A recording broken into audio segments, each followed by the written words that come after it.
Okay, gang. Hey, welcome to Monocacy National Battlefield. I'm Ranger Mannie. And the Battle of Monocacy often gets overlooked. And I don't know why that is, because it was a very important battle. It's an underdog story, and everybody loves those. I mean, think of the movie Rocky. And it's a redemption story, the redemption of Union General Lew Wallace. What a guy. Little bit of background, okay? Lew Wallace was not a West Pointer, okay? Not a regular Army officer.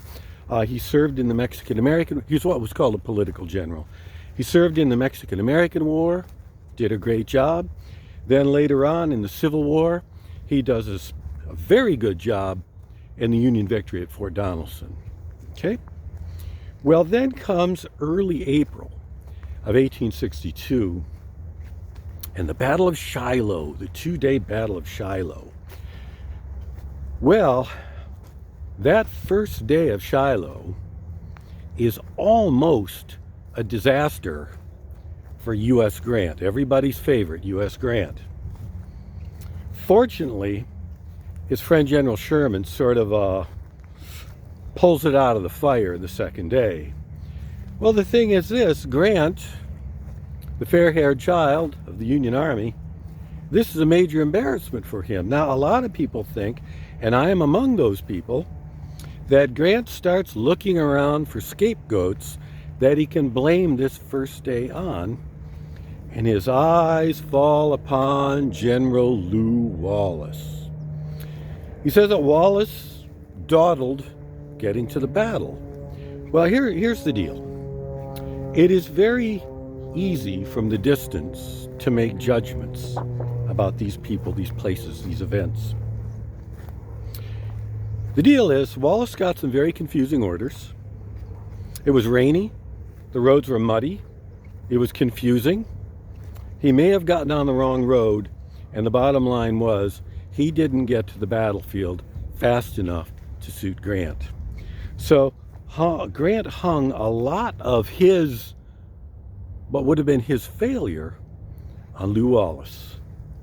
And Lew Wallace, my buddy, suffered greatly for this. Now, because he was not a West Pointer, not a regular Army officer, he was held in some disdain by the West Pointers, especially General Henry Halleck, the Army Chief of Staff. So because of his performance at Shiloh, Lew Wallace has said, we're going to send you home and just stay there, cool your heels, and wait for further orders, okay? So what they've done essentially is they've shelved Lew Wallace. And he's a very proud man. And this hurts him deeply. And he spends a lot of time writing letters, talking to friends, trying to have them intercede on his behalf. This has damaged this man's reputation. Well, about a year goes by, and finally they decide, oh, let's throw Lew Wallace a bone. So they give him what was called the Middle Department. Now, the Middle Department extended from Baltimore, Maryland to Frederick, Maryland. And the interesting thing to know about the Middle Department here in 1863-64 is that nothing ever happens in the Middle Department.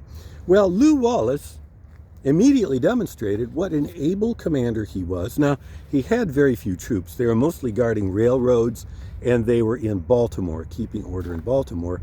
But unlike the other Middle Department commanders, Lew Wallace goes to the mayor of Baltimore, the governor of Maryland, and he says, I am here to help. He didn't force his doctrines on these people. He worked very collaboratively with them, and boy, did they appreciate that. So as an administrator, he was very successful. But here's the deal about Lew Wallace. He knew he was a very able operational commander, combat commander, and he longed to lead troops in battle again. But it didn't look like that was going to happen. Then comes the summer of 1864. Everything changes. This is when the siege of Petersburg is going on. Ulysses S. Grant has Robert E. Lee's army, his army in Northern Virginia, bottled up in Petersburg, Virginia, just below Richmond. It's a siege. It's a stalemate. It's going on for months. Grant needs more men, so he calls all the troops out of Washington, D.C. to come down to Petersburg. And remember, at that time, Washington, D.C. was the most heavily fortified city in the world. There are a lot of troops surrounding Washington, D.C. So Grant brings them all to Petersburg, leaving Washington, D.C. almost undefended. But that's not a big deal because nobody thinks that there's a threat to Washington, D.C.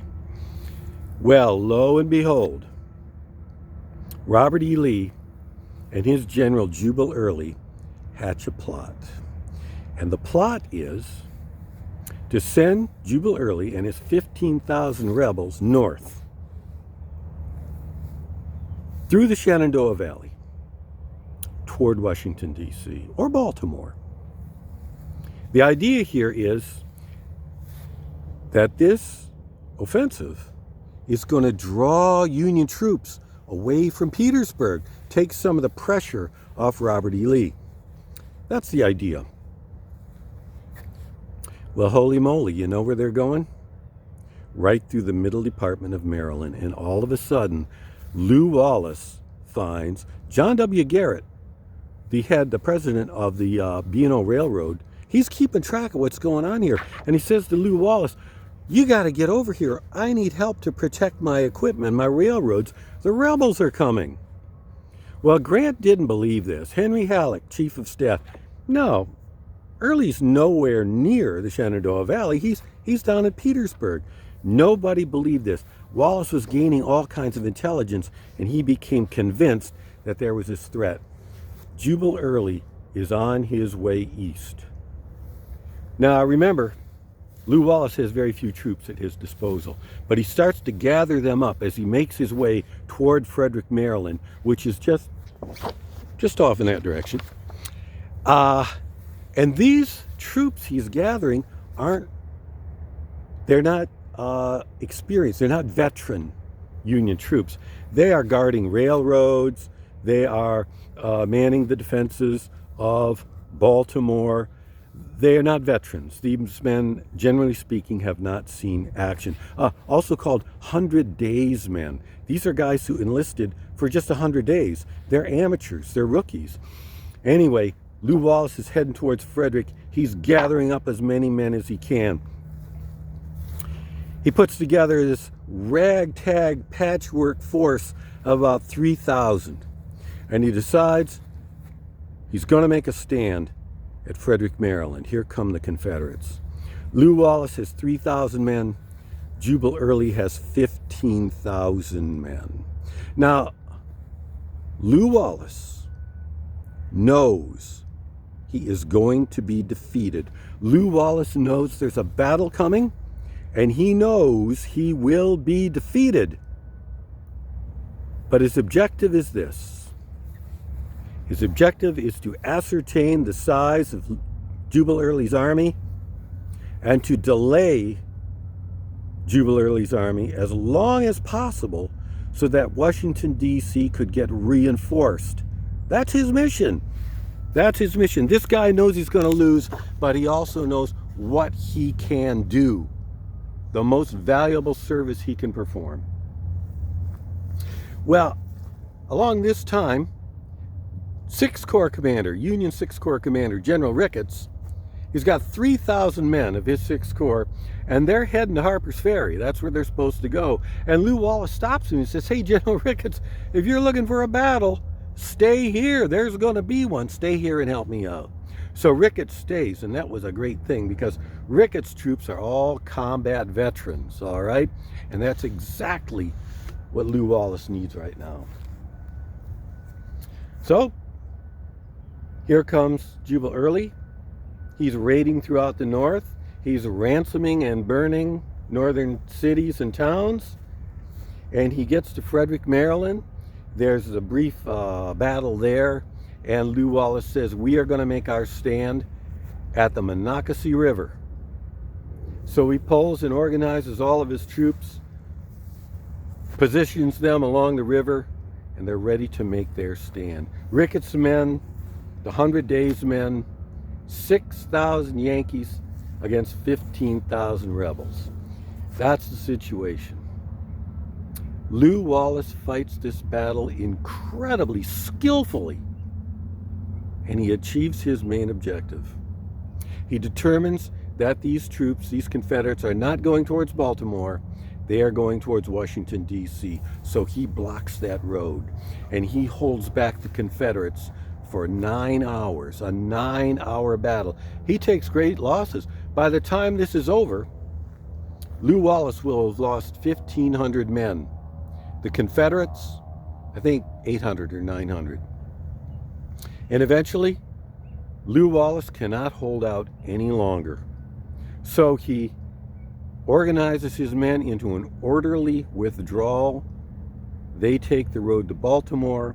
The road to Washington, D.C. is open, but Lew Wallace knows he has delayed the Confederates for 9 hours. And that gives General Grant the time he needs, the extra day he needs to get reinforcements to Washington, D.C. So Jubal Early makes his way to Washington, D.C. He's right at the outskirts, right in the suburbs at Fort Stevens. When he gets there with his 15,000 men, he sees Union troops, veterans, pouring into Fort Stevens, pouring into the Washington defenses, and he knows he's too late.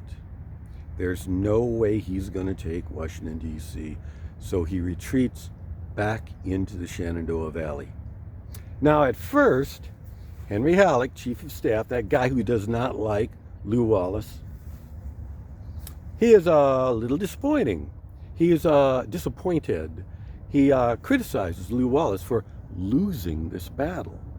But the thing is, the northern newspapers, John W. Garrett, very powerful president of the B&O Railroad, they immediately see exactly the service that Lew Wallace performed here.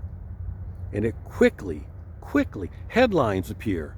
Lew Wallace, the general who saved Washington, D.C. This is the battle that saved Washington, D.C. And Lew Wallace, General Lew Wallace, was the man who did it. Lew Wallace, the underdog, the redemption story. He reclaimed his good name and his reputation. That's the Battle of Monocacy, and that's the story of this general, Lew Wallace. And here's one postscript for you. You might not know that. What does Lew Wallace have in common with Charlton Heston? I'll give you a little time to think about that. What a beautiful day.